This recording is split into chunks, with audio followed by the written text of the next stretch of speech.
I shouldn't have heard it. Some things are whispered low enough to be deniable, but loud enough to slice through the air like a blade when you're already nervous. "You don't belong here." It was my wedding day. The sun was shining through the stained glass windows of the old church in Cambridge, just across the Charles River from Boston. The air inside smelled of cedar and soft incense, and the murmurs of guests settling into pews created a gentle hush that filled the stone arches above. I stood there at the entrance, my fingers trembling slightly against the bouquet of white peonies and eucalyptus, waiting for the music to start. That's when I heard it. Off to my left, just behind the last row, Daniel's parents stood stiffly. Martha Caldwell wore a pale lavender dress that probably cost more than my entire wedding budget, and she had that way of clutching her handbag like it was a shield. Her husband, Gerald, looked like he always did, like he'd rather be anywhere else. "You don't belong here," she muttered, turning her head slightly toward him. It wasn't meant for me, but it was about me. I felt it settle in my chest like a cold stone.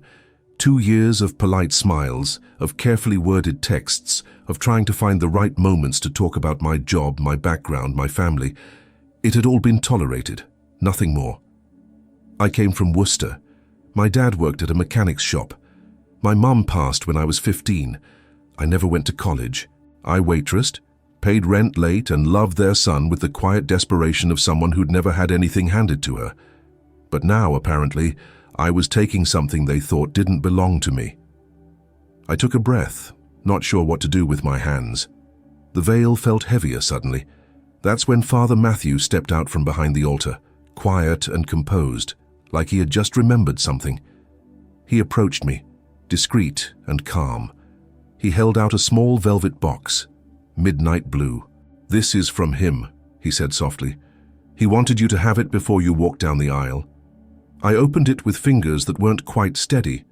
Inside was a gold ring, simple, old, a diamond in the center, worn slightly on one side. I knew this ring. Daniel had told me about it once, just once after a night of too much wine and not enough sleep. It had belonged to his grandfather, then his father. It was never meant to be given away. It stayed in the family, always. Passed down to sons to wear or to hold on to. The inscription inside was barely visible. August 3rd, 1946. Today's date. The tears came fast before I could stop them. Not loud or theatrical, just the kind that blur your vision and make it hard to breathe. He'd chosen me, not just today, not just in words. He'd chosen me to wear this ring to carry its history. I looked down the aisle where Daniel stood, nervous, hands folded. He hadn't seen his mother turn away from me. He hadn't heard those words, but he knew. He knew enough to give me this, and I knew enough to walk forward anyway. The music began, Vivaldi, I think, but I barely heard it. My steps were steady, though my heart wasn't. Every pair of eyes in that church felt like it carried a secret, and I wondered, as I moved past them slowly, how many had been told not to expect me to last.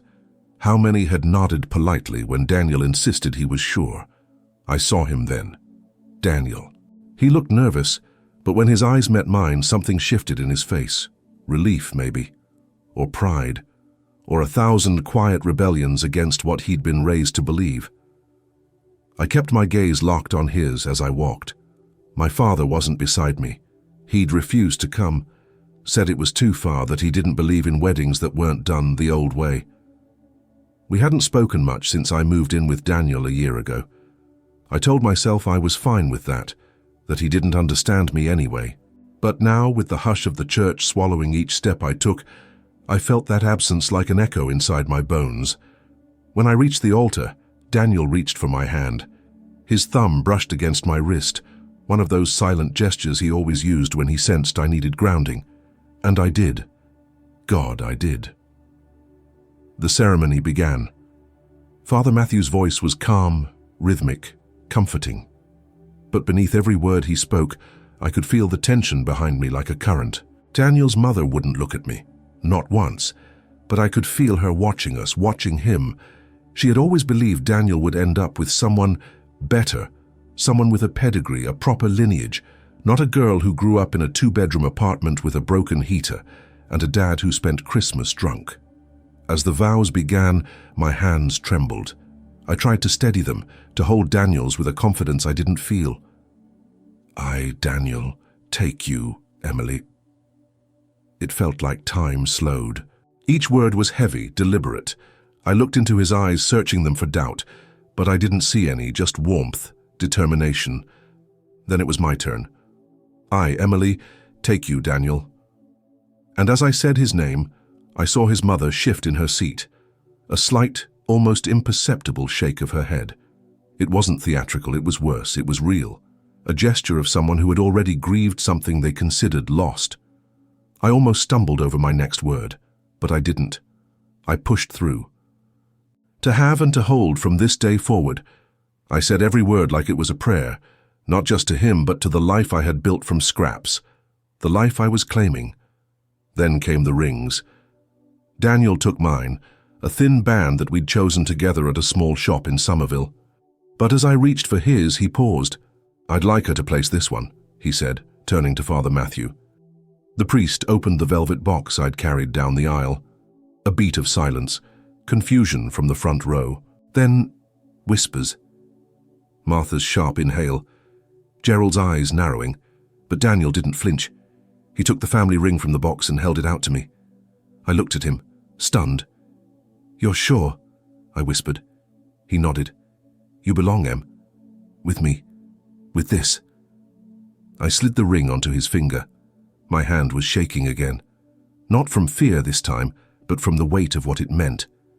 When the priest finally announced us as husband and wife, there was polite applause. But it didn't feel joyful. It felt reserved, like something was being tolerated. Still, Daniel squeezed my hand. "Ready," he whispered. I nodded, but inside, I knew.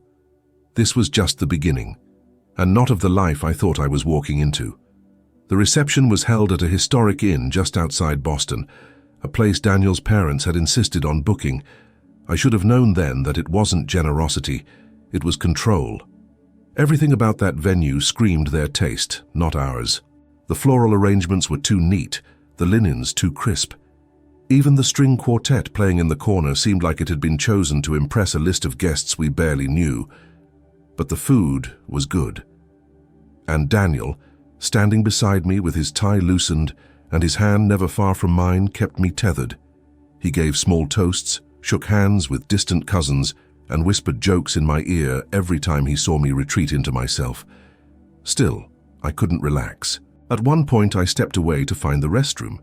As I passed the hallway near the coat room, I heard voices, familiar ones, low and clipped.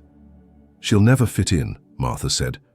"She doesn't have to fit in," Gerald replied. "Daniel made his choice.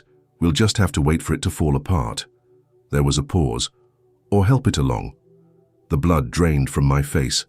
I backed away before they could hear me, retreating into the bathroom and locking the stall. I sat on the edge of the toilet lid, holding my bouquet like a lifeline, and tried to catch my breath. I didn't cry. I just felt cold. Not surprised, just confirmed. Every hesitation, every forced smile, every comment about tradition or standards, it had all led to this. I wasn't just not welcomed, I was a problem to be solved. When I came back out, I forced a smile onto my face, found Daniel by the bar. He smiled when he saw me, instantly concerned. "Hey, where'd you go?" he asked gently. "Just needed a moment," I said, brushing his hand. "A lot of people." He nodded. "Tell me about it. Half these people only know me from golf tournaments." He didn't ask more. That was one of the things I loved about him. He didn't push. He trusted I'd tell him when I was ready. I wasn't. Not yet. Later, when we danced our first dance, Harvest Moon, slow and dreamy, I felt a flicker of peace. Daniel held me close, his breath soft against my neck, his hand warm at the small of my back. For a moment, the rest of the room blurred. I leaned into him and closed my eyes. "I love you," he whispered. I swallowed hard before I replied. "I love you too." But part of me was still listening to that voice in the hallway. We'll just have to wait for it to fall apart. I didn't know then how many cracks that sentence would leave behind. We left the reception under a canopy of sparklers. People clapped and shouted well wishes. but I noticed the absence of warmth in certain voices. I caught Martha's eyes as we passed. She gave me a brittle smile, like someone accepting a sentence, not celebrating a union. Daniel didn't see it, but I did. The car pulled away from the inn and into the night, and Daniel wrapped his arm around me in the back seat. "We did it," he said. I smiled faintly, leaning into him. But deep down, I already knew. It's not over. Not even close. The morning after the wedding, we woke up in a quiet little cabin Daniel had booked in Vermont for a short honeymoon. It was tucked away in the woods near Stowe, surrounded by tall pines and silence so thick it felt holy. The windows let in the grey light of early autumn, and the only sound was the slow creak of the old wood floors as we moved around each other in the small kitchen. Daniel made coffee while I sat at the table, still in the oversized flannel shirt he'd packed for me. It smelled like him, like cedarwood and laundry soap. "I can't believe we're married," he said, smiling down into his mug. "Feels strange," I admitted. "Good, but strange." He looked at me for a long time. "You okay?" I hesitated. Then I nodded. "Yeah, it's been a lot." I didn't tell him what I'd overheard. Not yet. I wasn't sure how. The moment still felt too raw, too tangled in everything we were supposed to be celebrating. I didn't want to sour it, not this early. But something inside me had shifted, a wariness I couldn't quite shake, a new kind of solitude that crept in, even when I was in his arms. We spent the next few days in quiet peace. Hikes, hot chocolate, a single board game that stretched out over 2 nights and made us laugh until we fell asleep on the floor. We didn't talk about his parents, not once. It was like we'd carved out a world separate from everything else, but we had to return eventually. Boston greeted us with rain, the kind that slicks the streets and slows everything down. We moved back into our small apartment in Jamaica Plain, the one we'd found together after months of saving and searching. It was ours, not fancy, not large, but warm. Lived in. 2 days after we returned, a gift box arrived at our doorstep. No note, just elegant wrapping and the faint scent of perfume. Inside were 4 white towels, each monogrammed with Caldwell in embroidered gold thread. So I held one up and stared at it for a moment. Daniel walked in behind me, drying his hair from a shower. "Who's it from?" he asked. I handed him the card. Blank. He frowned slightly. "Mom, probably." Of course it was. Another reminder. I belong to them now. Their name, their rules, their way. Daniel saw the look on my face and reached for me. "Hey," he said gently, "don't let it get to you. She's trying in her own way." I didn't answer. I just folded the towels and placed them in the linen cabinet, each one feeling heavier than it should have. A week passed before the invitation came. A dinner. "Just family," the note said. Handwritten by Martha herself. I could practically hear the forced smile in every letter. Daniel was excited. "Maybe it's a good sign, a real olive branch." I nodded slowly. "Maybe." But the pit in my stomach returned the moment I saw that envelope. Something told me this wasn't about welcoming me. It was about evaluating me again. On the night of the dinner, I chose my outfit carefully. Nothing too flashy, nothing too plain. Neutral tones, polished shoes, a single strand of pearls my mother had given me before she died. My hands trembled slightly as I clasped them. Daniel noticed. "You look perfect," he said, kissing my cheek. "They're going to see what I see." But I didn't need them to see what he saw. I just needed them to stop looking for reasons not to see me at all. As we pulled into the long driveway of the Caldwell house, a colonial behemoth nestled in Weston, I felt the distance between their world and mine stretch wider than ever. Daniel squeezed my hand before we walked in. "I'm with you," he whispered. I believed him, but I didn't know if it would be enough. The Caldwell house looked like something out of a magazine spread. Symmetrical hedges, white columns, polished brass fixtures. It was the kind of home you walk into and instinctively lower your voice. Daniel's mother greeted us at the door, wearing a cream blouse and a brooch shaped like a hummingbird. She kissed Daniel's cheek, then looked at me with her trademark smile, polite, practiced, hollow. "Emily," she said, You look composed." I didn't know what to say to that, so I just thanked her and stepped inside. The house smelled like lemon polish and faint rose perfume. Everything gleamed: floors, picture frames, silverware, a lifetime of control in every corner. Gerald was in the living room already sipping bourbon, his posture stiff. Dinner was awkward from the start. We sat at a long table meant for 12, though there were only 5 of us. Daniel, me, his parents, and his younger sister Rachel, who arrived late as usual, with a flurry of apologies and the smell of clove cigarettes still lingering on her coat. At least Rachel smiled at me. She always had. She was the only one in that family who ever asked me real questions about my life. Not the curated, polite ones, the real ones. But even she was subdued that night. The conversation moved in stilted circles. Daniel's new project at the firm, Martha's upcoming charity gala, Gerald's recent golf win. No one asked me anything. I drank my water too quickly. Daniel reached for my hand under the table once, gently, reassuringly, and I squeezed back. And then came dessert, a pear tart. Homemade, of course. Martha was slicing it when she paused and looked directly at me. "I assume you'll be changing your name," she said, almost casually. "It would make things simpler." My fork froze in midair. Daniel looked up sharply. "We haven't decided yet," he said. Her eyes didn't move from me. "It's tradition in this family." I placed my fork down, carefully. "With respect," I said quietly. "I haven't decided if I want to give up my mother's name. It's the only thing of hers I still carry." Rachel looked between us, suddenly alert. Daniel reached for his wine. Martha's lips tightened. "Well, we all make sacrifices for the people we marry, don't we?" The silence after that was sharp. No one moved. I stared down at my plate, my pulse pounding in my ears. Gerald cleared his throat as if that were enough to move the evening forward. It wasn't.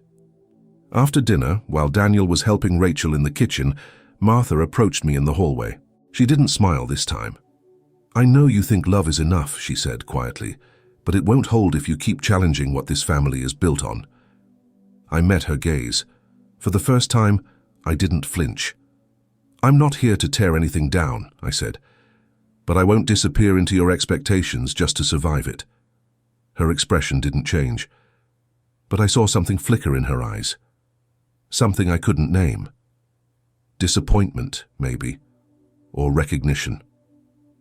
Daniel and I left soon after. The car ride was quiet. I didn't speak until we were almost home. "I'm sorry if I made things harder," I said. Daniel pulled into the parking space, cut the engine, and turned to me. "You didn't," he said. "They did." But I didn't believe that entirely. Because the weight of being an outsider wasn't just theirs to place, it was mine to carry. The weeks that followed blurred together. Work, dishes, laundry, a few good days that we tried to hold on to, and long nights where silence stretched between us like a rope pulled too tight. Daniel didn't bring up his parents, and I didn't either. Not because I was avoiding it, but because I didn't know what else I could say without sounding like I was asking him to choose. But something had shifted between us. I felt it every time his phone buzzed, and he turned it over, face down. Every time he went quiet after coming back from seeing his father. The warmth was still there, but it felt like we were each standing on opposite banks of a river that neither of us knew how to cross. One Sunday afternoon, I opened the closet to grab a sweater and saw the velvet box again, the Caldwell family ring. I hadn't looked at it since the wedding. I sat on the bed and opened it. The gold caught the sunlight coming through the blinds. That tiny diamond, barely raised, had more history in its metal than I had in my own name, and suddenly the weight of it, what it meant, what it didn't, came rushing back.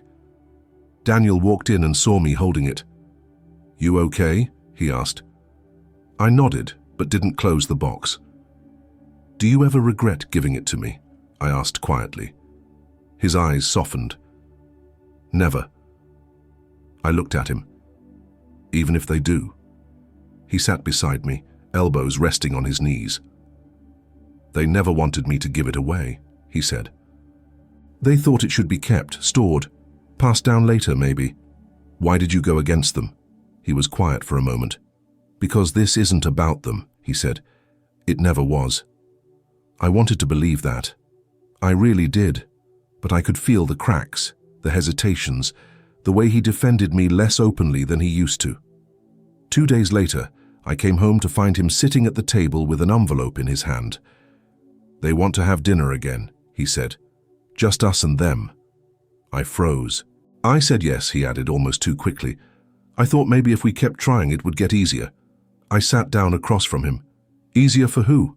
He didn't answer right away. "For all of us." So we went. This time it was less formal.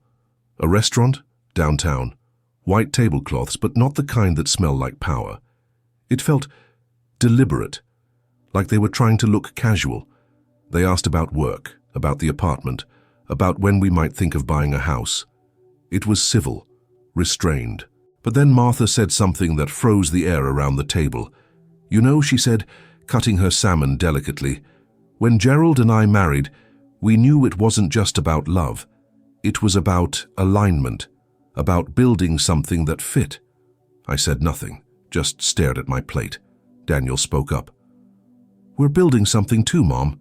It might look different, but it's real." She smiled thinly. Different is one word for it. Gerald said nothing. He didn't need to. I excused myself to the restroom and stayed there longer than necessary. In the mirror I looked tired, not physically, something deeper, like I was slowly disappearing. I splashed water on my face and told myself I could make it through the rest of the meal, that I wouldn't give them the satisfaction of seeing me break. When I returned to the table, Daniel looked at me and I knew. He felt it too. The weight, the slow erosion. He reached for my hand, but this time I pulled back. Not in anger. Just in quiet self-preservation, because the real pain wasn't what they thought of me. It was the way their doubt had started to change him. After that dinner, something in me hardened, not into bitterness, but into distance. I began waking up earlier, lingering less in the mornings. I started returning home later from work, saying yes to extra shifts, even when I was exhausted. I told myself it was about saving money, staying busy. But the truth was simpler. I needed space, from them, from him, from the person I feared I was becoming inside this version of a marriage that suddenly felt so crowded with other people's expectations. One night, I came home to find Daniel sitting on the floor in the living room, a glass of wine untouched beside him. The lights were off, just the flicker of street lamps coming in through the window. "Do you still want to be here?" he asked without looking up. I stood in the doorway, heart thudding. "What kind of question is that?" He exhaled. "The kind you ask when your wife avoids you for a week." I sat down slowly across from him. "I'm not avoiding you," I said. "I'm just trying to breathe." He looked at me then, and for the first time I saw a crack not in us, but in him, something like fear or guilt. "I don't know how to fix this," he said. I didn't answer, because I didn't know if it could be fixed, not when the people pulling us apart were the same ones who claimed to love him the most. That weekend I went to Worcester to visit my father. I hadn't seen him since before the wedding. He opened the door with his usual frown, stepping aside without saying hello. "You're skinnier," he grumbled. "Are they not feeding you over there in Boston?" I smiled faintly and stepped inside. The place hadn't changed. Same recliner with duct tape on the arm, same old sports posters on the walls. But something about it felt different now, like I'd outgrown it without meaning to. He didn't ask about the wedding, didn't ask about Daniel. Instead, he handed me a beer and turned on the TV. Halfway through the second quarter of some game neither of us cared about, he finally said it. "Your mother wouldn't have liked this." I didn't look at him. "You don't even know what this is." He sipped his beer. "Doesn't matter. You married into a family that thinks they're better than you. That's not love. That's politics." I stood up then, something rising in me that had nothing to do with the Caldwells. "You didn't come to the wedding, you didn't even call, so don't pretend to care now." He looked at me, and for a moment, something unspoken passed between us. Regret, maybe, or shame too old to undo. "I didn't know how," he said. "I didn't stay long after that. But as I drove back to Boston, the silence in the car felt different, like grief for something that was never whole to begin with. When I got home, Daniel was waiting. He didn't ask where I'd been. He just hugged me long, tight, and I let him, because I still loved him, even if the ground beneath us was shifting. But that night, lying in bed beside him, I stared at the ceiling and wondered, how do you stay married to someone who doesn't know how to protect you from the people who raised him? The beginning of winter came quietly. Boston turned gray, and the chill settled deep in the sidewalks and windows. I started wearing gloves indoors. Our apartment heater was temperamental, always rattling like it was trying to stay alive. Daniel had started coming home later. He always texted, always polite. But his eyes were tired when he walked through the door, and the space between us on the couch had become something I didn't know how to cross. One night, I found him asleep at his desk, the light still on, a spreadsheet open in front of him. I turned it off gently and watched him for a moment. His face was softer in sleep, younger the way he'd looked when we first met, back when everything had felt possible. That weekend, Rachel called me. "Come have coffee," she said. "Just us. I miss you." I agreed, cautiously. She met me at a little cafe near the Commons, bundled in a coat that didn't quite match and boots she'd clearly owned for years. Rachel was chaos, but she was honest, one of the only people in that family who didn't perform. We talked about work, about her latest failed relationship, about music, and then as I stirred sugar into my tea, she leaned in. "I know they've been awful to you," she said quietly. I looked at her. "You don't have to say that." "I do, because I see it, and so does Daniel. He doesn't know what to do about it. He's afraid of losing them." I swallowed hard. "What about losing me?" She looked away. "That's the part I think he doesn't understand yet." We sat in silence for a moment, the clatter of the cafe around us. Then she reached into her bag and pulled out a small envelope. "I wasn't going to show you this," she said, "but I found it last week at their house." I hesitated, then opened it. Inside was a photocopy of Daniel's grandfather's will, his handwritten note next to the family ring. To be passed down to Daniel or withheld if his spouse is not deemed appropriate. My breath caught. Rachel whispered, "They were going to withhold it. That's why they gave it to Father Matthew, to keep it out of your hands." I felt a slow burn crawl up my chest. "He gave it to me anyway." She nodded. "Daniel made sure of it, but they didn't want that." I stared at the paper. The words blurred. The meaning didn't. So the ring wasn't just a symbol. It was a test. One I was never meant to pass. I folded the copy and handed it back. "Keep it," she said. "You might need it someday." When I got home, Daniel was making dinner. He looked up when I walked in, smiling tiredly. "You were out?" "With Rachel," I said. I didn't mention the will. Not yet. He nodded and turned back to the stove. "She okay?" "More than okay." We ate in silence, and afterward, as we sat in the flickering light of our living room, I looked at him and asked something I hadn't dared until now. "Would you still have married me if they'd said no?" His fork paused mid-air. "They did say no," he said quietly. "They just never said it out loud." "And?" He looked at me. "I married you anyway."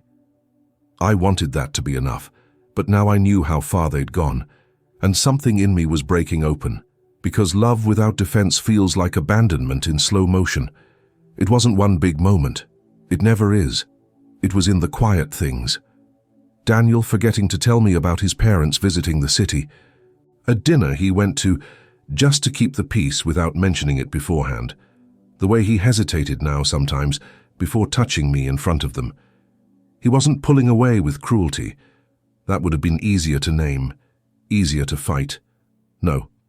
He was slipping gently, slowly, like someone trying to hold both ends of a fraying rope and realizing one hand had to let go. Then came the anniversary party. Gerald and Martha were celebrating 35 years of marriage.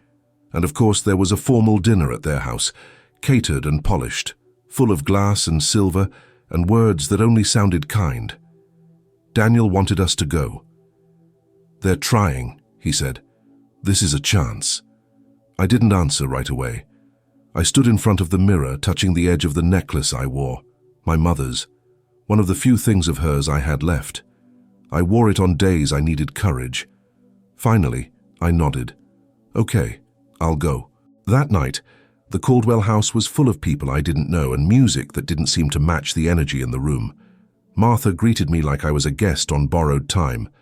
Gerald barely nodded. I stayed near Daniel for most of the evening, but even that became difficult. People kept pulling him away, relatives, colleagues, neighbors, and each time he left I felt like a candle in a cold hallway, trying not to flicker out. At one point, I stepped out onto the back patio for air. The sky was clear, the stars sharp and distant. I wrapped my coat around me tighter and let the silence settle. Then I heard voices through the slightly open window behind me. "She's not a Caldwell," Gerald was saying. "She never will be." Martha's voice followed. "Daniel's getting tired, you can see it. He's bending over backwards for her and still she doesn't fit.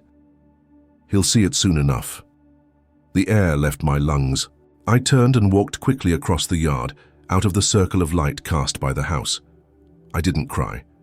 I just walked until I reached the front drive, my heels loud against the stone path. That's where Daniel found me 10 minutes later. What happened?" he asked, breathless. I turned to face him. "I heard them." He blinked. "Heard who?" "Your parents. Again." His shoulders dropped. "Emily." "No," I said sharply. "Don't tell me they don't mean it. Don't ask me to be the bigger person again. I've done that. I've swallowed it. And now it's rotting me from the inside." He was quiet. I watched his throat work, his eyes search mine. "What do you want me to do?" he asked. The question landed like a stone, not because he didn't care, but because he was tired too, tired of choosing. I stepped back. "I want you to want me more than you want their approval." Silence, the kind that feels permanent. We didn't go back inside. He drove us home, the car silent all the way. And when we got into bed that night, we lay back to back, not angry, just empty. The next morning, I found the family ring on the kitchen table. Daniel had taken it off. No note, just the ring, facing upward, waiting. I stared at the ring for a long time. It sat there perfectly still, like it didn't carry the weight of a family's history, or the erosion of my marriage. I didn't touch it, not that morning. Not even as Daniel left for work without saying goodbye. The silence between us had become a third presence in the apartment. It breathed with us, moved through the rooms, curled up between our shoulders at night. And now, with the ring on the table, it spoke louder than either of us had managed in days. That afternoon I packed a bag, just a small one, a change of clothes, my journal, the necklace from my mother, and a note I didn't have the strength to sign. I placed it beside the ring. I need space to remember who I was before I started shrinking for everyone else. Then I left. I stayed at a small inn near the water in Gloucester. It smelled of salt and cedar, the sheets were rough and the heater was loud. But it was quiet, and that's all I needed. I spent 2 days walking the shore alone, my hands buried in my coat pockets, the wind biting my cheeks. I watched the gulls circle and listened to the waves throw themselves at the rocks like they had something to prove. I thought about my mother, about how she used to brush my hair and hum while I fell asleep, about how after she died, my father shut down and I stopped believing in softness. Until Daniel. And now I wondered if I'd confused safety with love, or if maybe I'd wanted so badly to belong somewhere, I ignored every sign that said this is not your home. On the third night, my phone buzzed. A message from Rachel. "He's been looking for you. He's a mess, but they know you left. And they don't seem surprised." I didn't answer. I sat on the edge of the bed holding the phone, staring at the dark window. Then I opened my journal, and I wrote for hours. Every hurt, every moment I stayed quiet to keep peace. Every time I stood in a room full of people and felt invisible.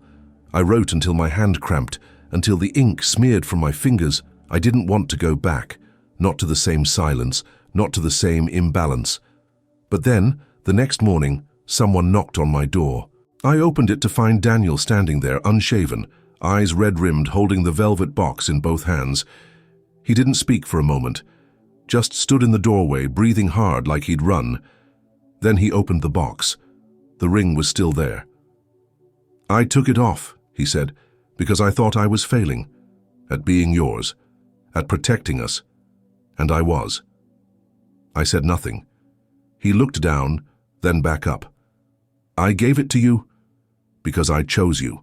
And somewhere along the way I let their voices get louder than ours. I'm sorry." I stepped aside, letting him in. He walked in slowly, sat on the edge of the bed, holding the box like it might break. "I want to fight for this," he said. "For us, but only if you want it too." I sat beside him. "I don't want a life where I have to keep asking to be accepted," I said. "Not from your parents, not from you." "You shouldn't have to," he said quietly. Silence settled between us. But this time it wasn't hollow. It was full, honest. And then he did something I didn't expect. He handed me the box. "Keep it," he said, "even if we never figure this out." Because I meant it. I held it in my lap. The ring glinted in the morning light. We didn't fix everything that day. We didn't fall into each other and make promises we couldn't keep. But we sat together. We stayed. And that was a beginning. A real one. We returned to Boston quietly. No grand declarations. No unpacking of every wound on the kitchen floor. Just slow mornings, shared silences, and small gestures that felt like truce offerings. His hand on my back as I passed him in the hallway, the way I poured his coffee without asking how he wanted it. Something between us had cracked, but not in a way that shattered, more like a seam opening just wide enough to let the truth breathe. A week after we got back, Daniel sat me down and said, "I want you to come with me to therapy." I blinked. "Together?" He nodded. "It's not just about us, it's about the ghosts we let in, yours, mine, theirs." So we went. Once a week, in a little office above a bookstore in Cambridge, we sat across from a woman named Nora, who wore thick cardigans and had a voice that made everything sound like it mattered. We didn't solve anything right away. Mostly we just told the truth, one sentence at a time. "I'm tired of feeling like a guest in your life," I said once. "I'm afraid of being cut off from my family," he admitted another time. And slowly a new kind of language formed between us, one built on the kind of love that doesn't pretend it's enough, the kind that works. Around the same time, Rachel invited us both to dinner at her apartment. A cluttered little loft in Somerville with burnt-out bulbs and a cat named Elliot who hated everyone. It was the first time since the wedding we'd been anywhere near the Caldwells without the weight of their expectations. Rachel poured wine, served overcooked pasta, and asked the kind of questions that people ask when they want to understand, not assess. "How are you, really?" she asked me mid-meal. I looked at Daniel, then back at her. "Still here," I said. She smiled. "That counts for more than people think." Then she handed me a small envelope. "I debated giving this to you," she said, "but it's yours." Inside was a letter, old, the ink slightly faded. It was from Daniel's grandfather, written years before he died. It was a note to Martha, about the family ring. It should go to whoever Daniel loves with his whole heart, whether or not you approve. If you can't trust his heart, then we failed him long before this moment. I held the letter like it might dissolve in my hands. Rachel sipped her wine. He never told her he wrote that. She only found it after the funeral. Ignored it, of course. Daniel leaned in to read it beside me. His lips parted slightly, but he didn't speak. He didn't have to, because now I understood something. The ring wasn't just a symbol of legacy. It was a mirror, reflecting the love, or the fear, of whoever chose to pass it on. And Daniel had chosen love, even when he fumbled it, even when he forgot how to protect it. Later that night back home, we sat on the couch. I held the ring in one hand, the letter in the other. "I don't know if I can ever make peace with them," I said. Daniel looked at me steady. "You don't have to." But you still want to?" He nodded after a pause. "Yes, they're my parents, and I still believe people can change." I swallowed hard. "And if they don't?" He leaned closer. "Then we draw a line, together." It took another month before we saw them again, not because we planned it, but because Gerald's health began to falter, quietly, like everything else he did. A heart murmur. Nothing fatal, but enough to bring everyone to the table. Enough for Martha to call Daniel, her voice less clipped than usual, and say, "Maybe it's time." I didn't want to go, not out of anger, out of self-preservation. But Daniel asked, not with guilt, with honesty.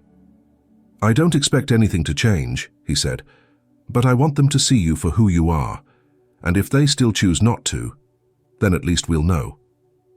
So we went. The Caldwell house was quieter than usual, less polished, like grief or fear had made everything softer. Gerald sat in his chair by the fireplace, a blanket across his knees. He looked smaller, less stone, more man. Martha greeted us without flair. Her face was tight, but not angry, just tired. We sat in the living room, awkwardly, until Daniel finally cleared his throat. "I want to talk about the ring," he said. Martha's shoulders stiffened. Gerald looked down at his hands. Daniel pulled the velvet box from his coat pocket and placed it on the table. "I gave it to Emily because I love her. Not because she met a checklist, not because she earned it, but because she's the only person I've ever wanted to share a life with." I didn't look at them. I kept my eyes on him. "She's been nothing but patient," he went on, "and all we've done is make her feel like a trespasser. That ends today." Martha's voice cracked slightly. "Daniel." "No," he said gently. "It's your turn to listen." There was a long silence, then Gerald cleared his throat. "That letter your sister found, the one from my father." He looked at me finally, really looked. "I remember when he wrote it. He said it didn't matter if the woman you loved came from money or manners or matching values. He said love doesn't come with an approval form." I felt my breath catch. Martha was quiet. Her eyes glistened, but she didn't cry. Instead, she stood and walked slowly to the cabinet by the window, opened a drawer, pulled out a small photo frame. She handed it to me. It was a black and white photo, a woman in a plain dress standing in front of an old truck, smiling like she'd just said something too bold. Behind her stood a young man, Daniel's grandfather. "She was a waitress," Martha said softly. "Everyone disapproved, especially his own mother, but he married her anyway." I looked at the photo. The resemblance was faint, but I saw it. Martha sat back down. "I didn't hate you, Emily," she said, voice low. I didn't know how to let go of what I thought would protect him. And instead, I said quietly, you became what he needed, protecting from." The silence that followed wasn't cruel. It was honest. Later, as we left, Daniel and I stood on the front steps. The sun was low, casting long shadows across the driveway. "I don't know if that fixed anything," I said. He took my hand. "It doesn't have to. It just had to start something." I looked at him, at the ring on his finger, now worn proudly again, and for the first time in months, I didn't feel like an outsider in my own story. A few weeks passed. Life didn't change in sweeping gestures, but in subtler ones. Daniel started calling his parents less out of obligation, more on his own terms. Martha sent over a recipe I had once mentioned in passing, my mother's sweet cornbread, typed on a note card in her tight, slanted handwriting. It wasn't friendship, it wasn't warmth, but it was something. Then one morning, I woke to find Daniel already dressed, slipping on his shoes by the door. "Where are you going?" I asked, still half asleep. "I'm driving out to Worcester," he said, "to see your father." I sat up slowly. He didn't ask for that. "I know," he said, "but I should have done it a long time ago." I watched him go, heart thudding, not with fear, with something closer to awe. That night when he came home, he didn't say much, just dropped his keys, kissed my forehead, and sat beside me on the couch. "He doesn't hate me," Daniel said quietly. He just doesn't know what to do with me. I smiled. That sounds familiar. He asked about you, he added. A lot. We sat in silence, watching the shadows move across the wall. I felt something ease in my chest, like a knot I hadn't noticed had finally loosened. Later that week, Rachel invited us again, not to her apartment this time, but to a gallery exhibit she was helping organize. Modern photography, large, stark portraits of people in raw, candid moments. One of the photos stopped me in my tracks. A woman alone in a crowded room, eyes half closed, hands at her sides. She looked like she was listening for something that might never come. Below the image, a plaque read, "She chose to stay not because they welcomed her, but because she remembered her own worth." I stood in front of it for a long time. Rachel came up beside me. "She reminds me of you," she said, "before you stopped waiting to be invited in." I swallowed hard. "You think I stopped?" Rachel smiled softly. "You did. The day you walked away.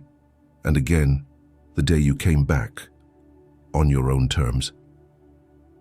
Later that night, I found the ring again in its box. I hadn't worn it in months. I turned it over in my palm, running my thumb across the worn engraving inside. August 3rd, 1946. Tomorrow would be August 3rd again, our first anniversary. And for the first time in a long time, I didn't dread it. I wasn't bracing for disappointment. I wasn't trying to prove myself to anyone. I placed the ring on my finger, not as a symbol of their legacy, but of the one Daniel and I were still writing. In the morning, we took a walk by the Charles. The city was warm, buzzing quietly. People walking their dogs or riding bikes, the breeze carrying the faint scent of summer's end. Daniel stopped at a bench and pulled something from his pocket. A folded napkin. Inside it, a tiny bracelet, beads and wire, clumsy and imperfect. "I found it in a box from when we moved in," he said. "You made this years ago. I don't even know if you remember." I laughed softly. "I do. I didn't think you kept it." "I keep everything," he said, "especially the things that remind me who we are." I wrapped the bracelet around my wrist. It didn't match anything I was wearing, but it felt like home. We didn't say anything after that. We just sat, hand in hand, letting the quiet hold us. And for the first time I knew. I hadn't just stayed. I had returned. To myself. To him. To a version of us that could finally grow. The day after our anniversary, I received a letter. Handwritten. No return address. But the cursive was unmistakable. Martha Caldwell. I stood at the kitchen counter holding it for a long time before I opened it. The envelope was thick, sealed with an old-fashioned wax stamp, like something from another time. Inside, 2 pages, folded with precision. "Emily, I've rewritten this letter more times than I care to admit. Words have always been my defense. Politeness, structure, ceremony. I used them to keep people out. And I used them against you. I watched my son fall in love with you, and instead of seeing what made him stronger, I saw what didn't fit. I feared the change. I feared losing him, but I've come to realize the real loss would have been watching him become someone small enough to live a life of my design. The truth is, you reminded me of myself, not the version that hosts dinners or chooses the centerpiece, but the girl I used to be before I learned to perform, the one who loved someone my family disapproved of. And though I never said it, my mother tried to stop my wedding too. You have more courage than I did. I won't ask for forgiveness. That's not mine to demand.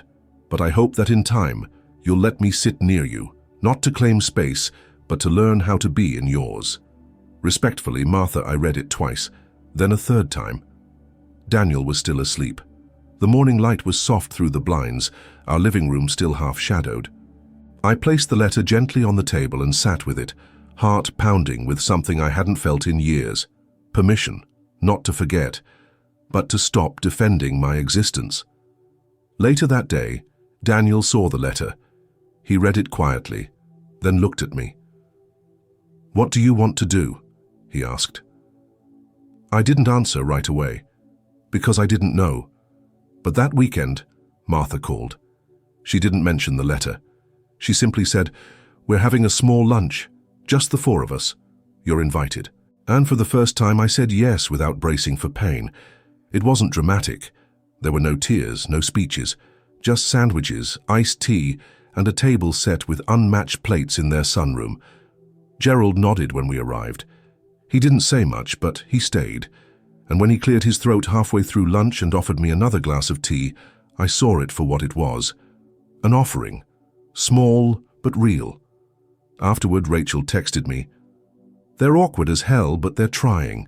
That's your doing. Not his. Yours." I smiled. The next day, I took the ring off again, not because I was angry, but because it no longer needed to prove anything. It wasn't the symbol that held the power anymore. I was.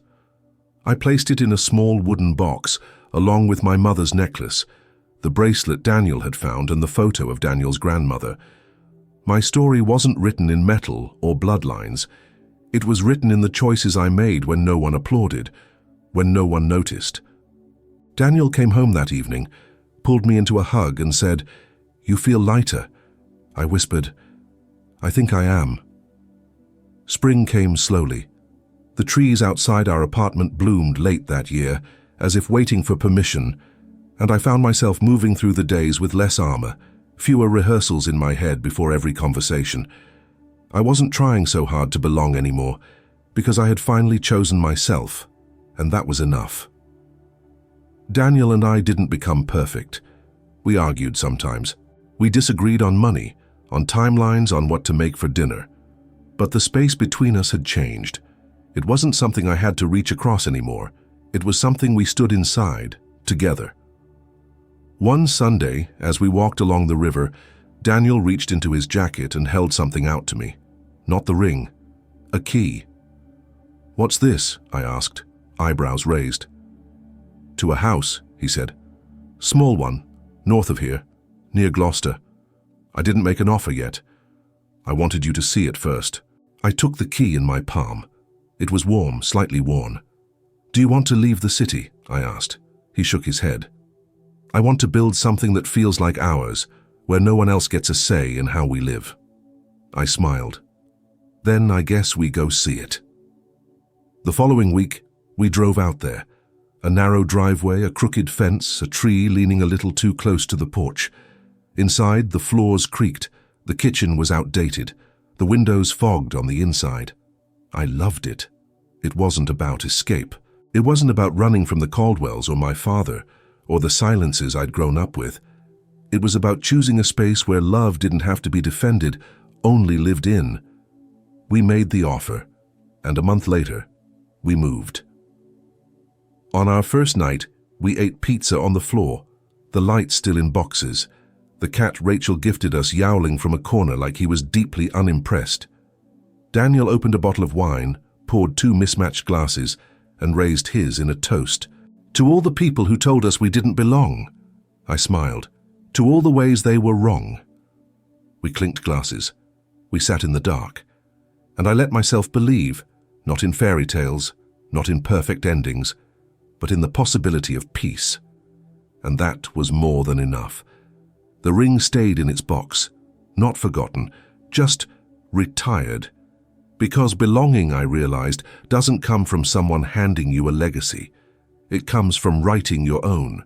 If this story stirred something in you, if you've ever felt like an outsider in your own family, or had to choose between love and approval, then I want to hear from you. Tell me in the comments, have you ever been asked to shrink yourself just to be accepted? Your story matters here. Every comment builds a bridge for someone else who feels alone in their struggle. If this video moved you, please share it with someone who might need it today. Don't forget to subscribe to the channel so you never miss a new story. And before you go, click on the next video that's about to appear on your screen. It's another true story that might just speak directly to your heart.